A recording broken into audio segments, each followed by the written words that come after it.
Deadly flash floods sweep away Nepal-China bridge. Thousands displaced across China. They called it the Friendship Bridge. But on Tuesday morning, that bridge linking Nepal and China was ripped apart by floodwaters. No warning, no time.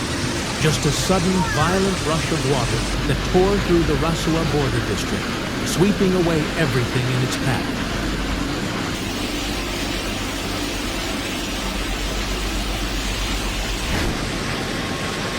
This wasn't just a bridge. It was a lifeline for trade, for travel, for families. Now, it's gone. Authorities in Nepal confirmed that at least 7 people were killed, including 3 police officers who were attempting to rescue civilians when the waters hit. 18 others are still missing among them. 9 Nepali citizens and 6 Chinese nationals. Most were drivers and workers stationed at the border post, where hundreds of cargo containers were parked, now scattered or submerged beneath mud and debris.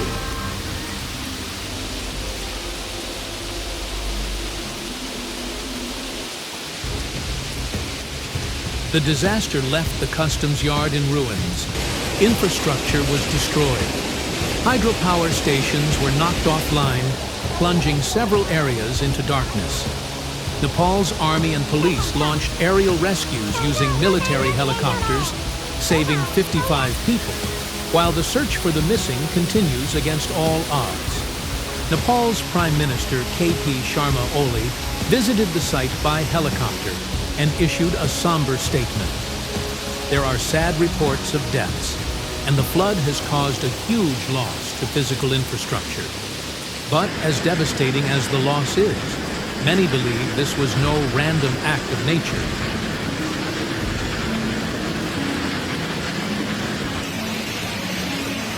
The flood, experts say, was likely triggered by the sudden drainage of a glacial lake in Tibet, a growing risk in the Himalayas due to rising temperatures.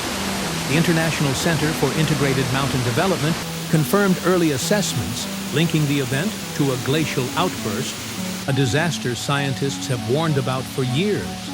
Meanwhile, across the border in China, the skies also opened up.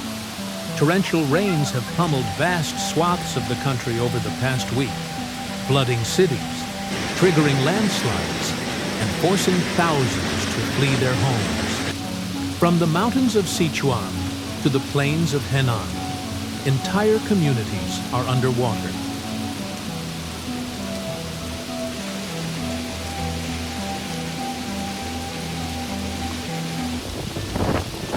According to AP News, at least 9 people have been killed, and 8 are missing across central and southern China. Tens of thousands have been evacuated. In Hubei province, over 350 millimeters of rain fell in just 12 hours, overwhelming drainage systems and turning roads into rivers. The city of Xianfeng was one of the hardest hit. But here's the deeper tragedy. This isn't just about climate change. This is about choices. China's aggressive urban expansion has replaced forests with concrete and redirected rivers to make way for high-speed rail, shopping districts, and housing developments. Entire ecosystems have been bulldozed in the name of progress. And now, nature is fighting back.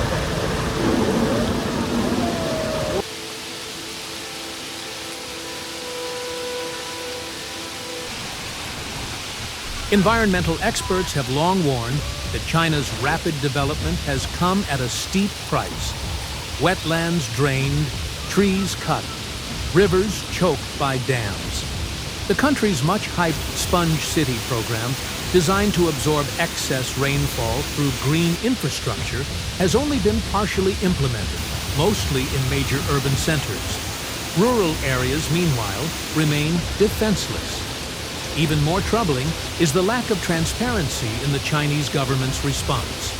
In many regions, residents reported receiving no early warning before the floods hit. Delayed evacuations, incomplete damage reports. It's a repeat of past disasters, like the Henan floods of 2021, where hundreds died. and officials suppressed casualty numbers until public pressure forced their hand.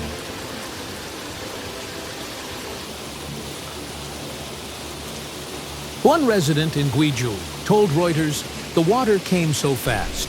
No alarm, no evacuation notice, just panic. That panic, unfortunately, is becoming routine. In Nepal, the impact is equally severe, though, for a different reason. With the main bridge to China now destroyed, the country's already fragile supply chain is under immense strain. Trade has come to a halt. Emergency supplies are slow to arrive. And with monsoon season still underway, there's a looming fear that more disasters could strike in the coming weeks. Last year, nearly 500 people in Nepal died due to monsoon-related events, flash floods, landslides, avalanches. This year is already proving worse. Climate scientists say erratic rainfall is becoming the new normal in the region, and the countries that share the Himalayas aren't ready.